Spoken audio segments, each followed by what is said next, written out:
I think there are more fees in the chopping block. What I would do, I would look at standards outside of Washington for what could be next. So like a good nonprofit standard to look at that actually I think the Biden's going to be kind of stealing from a little bit are the bank on standards for banks. It's a nonprofit that a lot of banks will offer an account that's bank on certified that has certain provisions and doesn't include a lot of fees.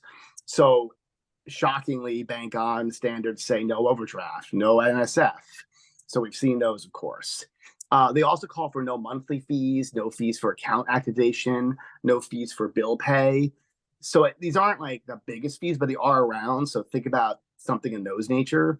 And then I would also, even beyond bank on in that genre, fees for incoming wires, replacing ATM and debit cards. We've seen in some institutions, things that you can just see how this could snowball. Investigating fraudulent activity, some charge for. You can see how there are some things out there. They're not the big names, though, to Brad's point of what's left. So that's one area to look at, the bank on stand. I think the other, and Juan mentioned the states and California.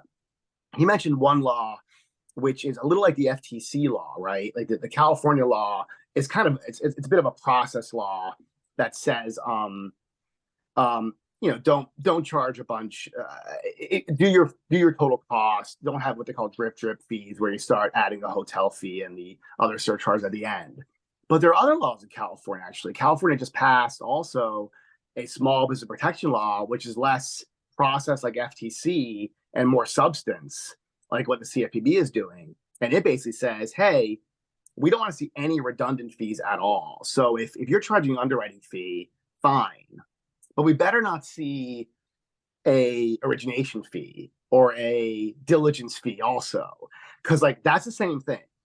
And it also calls out certain fees that small businesses get charged and says, we're just going to look at these really heavily. It names wire fees as an example.